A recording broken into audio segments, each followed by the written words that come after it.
For a decade, plant genome editing was a contest of efficiency.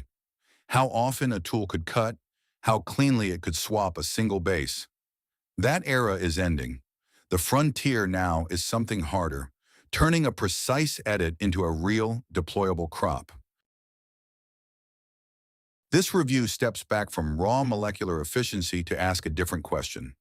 Across compact editors, precision chemistry, regeneration, and deployment, what actually limits getting a finished plant into the field?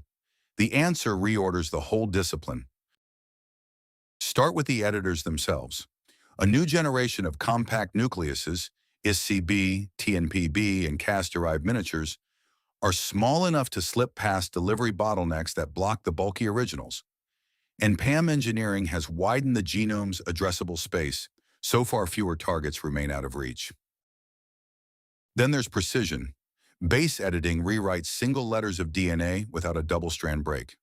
Prime editing goes further, writing short, programmed sequences directly into the genome. In crops, both have moved from proof of concept to working trait edits. Beyond single letters, the field is learning to insert and replace whole fragments, stacking traits at a single, known location instead of scattering them across the genome. It is the difference between editing a sentence and installing a paragraph. How the machinery reaches the cell matters as much as the machinery itself. Transgene-free and DNA-free delivery, ribonucleoproteins, viral vectors, nanoparticles, can produce edited plants that carry no foreign DNA, reshaping both the science and the regulation that follows. Some of the most striking work targets reproduction itself. Synthetic apomixis can fix a hybrid's genome and pass it to seed unchanged, cloning elite performance generation after generation. Haploid induction compresses years of breeding into a single season. And at the largest scale, researchers are now engineering whole chromosomes, restructuring, swapping, even building synthetic linkage, moving from editing genes to engineering genomes. But here is the review's central argument. A reagent can edit a cell perfectly and still yield no plant.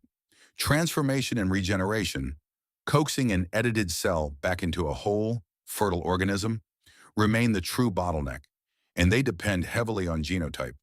The edited cell is not the goal. The normal, fertile, heritable plant is.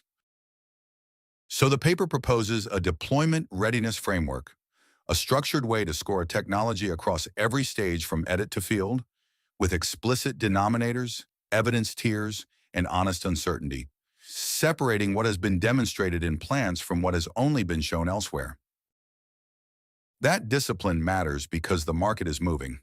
Regulators in a growing number of countries now treat edited crops more like conventional ones, and the first gene-edited foods, from higher nutrient greens to disease-resistant staples, are already reaching people.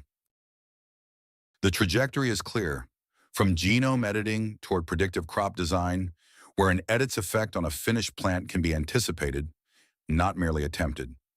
Beyond molecular efficiency lies the real work and the real opportunity.